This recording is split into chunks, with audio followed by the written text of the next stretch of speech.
بسم اللہ الرحمن الرحیم۔ السلام علیکم ورحمۃ اللہ تعالی وبرکاتہ۔ معزز ناظرین، امید کرتا ہوں آپ تمام احباب خیر و عافیت سے ہوں گے اور اللہ تعالیٰ کے حفظ و امان میں ہوں گے۔ ایک صاحب نے سوال پوچھا ہے کہ حضرت یہ بتا دیں کہ نماز میں اگر کوئی بندہ جمائی لیتا ہے تو نماز کا کیا حکم ہوگا؟ نماز فاسد ہو جائے گی یا نماز فاسد نہیں ہوگی؟ کن صورتوں میں بندہ نماز میں جمائی لے سکتا ہے؟ وضاحت کر دیں۔ تو دیکھیں میرے بھائی، نماز میں جمائی لینے کی دو صورتیں بن سکتی ہیں۔ پہلی صورت تو یہ بنے گی کہ وہ جو جمائی آپ لے رہے ہیں وہ جان بوجھ کر لے رہے ہیں یا آپ کو جمائی آئی ہے تب آپ نے جمائی لی ہے۔ یہ دو صورتیں ہیں اور دونوں صورتوں کے احکام الگ الگ اور مختلف ہیں۔ ان میں سے جو پہلی صورت ہے کہ آپ نے جمائی لی اور جان بوجھ کر آپ نے جمائی لی، تو جان بوجھ کر اگر آپ جمائی لیں گے نماز میں تو آپ کی نماز میں کراہت پائی جائے گی اور وہ کراہت مکروہ تحریمی ہوگی۔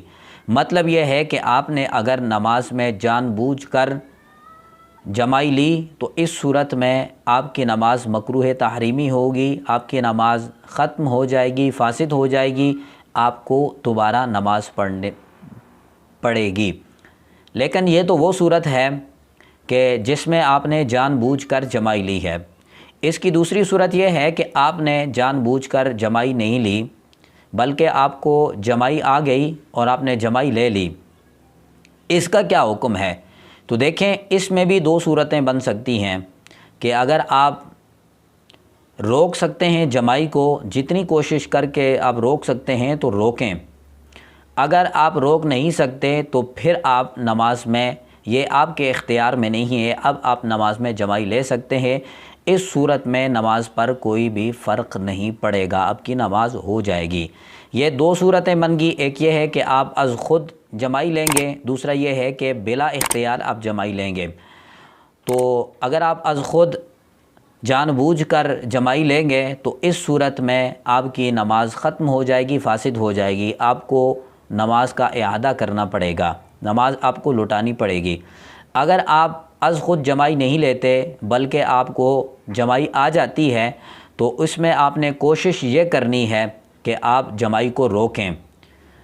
جمائی کو اگر آپ روک سکتے ہیں تو بہت اچھی بات ہے، اگر نہیں روک سکتے تو پھر آپ جمائی لیں۔ اگر آپ حالت قیام میں ہوں گے تو اس وقت اپنا دایاں ہاتھ رکھیں گے۔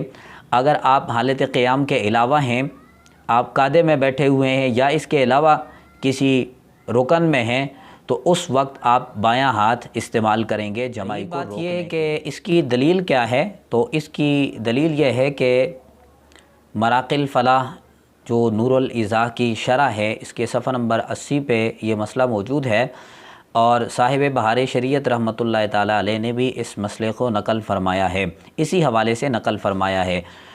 صاحب بہار شریعت رحمۃ اللہ تعالیٰ علیہ فرماتے ہیں کہ نماز میں بالقصد جمائی لینا مکروہ تحریمی ہے اور خود آئے تو حرج نہیں، مگر روکنا مستحب ہے۔ اگر روکے سے نہ رکے تو ہونٹ کو دانتوں سے دبائے اور اس پر بھی نہ رکے تو دایاں یا بایاں ہاتھ منہ پر رکھ دے یا آستین سے منہ چھپا لے۔ قیام میں دائیں ہاتھ سے ڈھانکے اور دوسرے موقع پر بائیں ہاتھ سے ڈھانکے۔ مراقِ الفلاح نے بھی اس کو نقل فرمایا ہے اور صاحب بہار شریعت رحمۃ اللہ تعالیٰ علیہ نے بھی اس کو نقل فرمایا ہے۔ بہرحال اس مسئلے کا خلاصہ یہ ہے کہ اگر آپ جان بوجھ کر نماز میں جمائی لیں گے تو آپ کی نماز ختم ہو جائے گی۔ اگر آپ از خود جان بوجھ کر جمائی نہیں لیتے بلکہ آپ کو جمائی آ جاتی ہے اور روکنے سے بھی نہیں رکتی تو اس صورت میں آپ جمائی لے سکتے ہیں۔ اپنا قیام کی حالت میں دائیں ہاتھ سے روکیں گے، دائیں ہاتھ منہ پہ رکھیں گے اور اس کے علاوہ جو بھی رکن ہوگا اس میں بایاں ہاتھ منہ پہ رکھیں گے، آپ کی نماز ہو جائے گی، آپ کی نماز پہ کوئی بھی فرق نہیں پڑے گا۔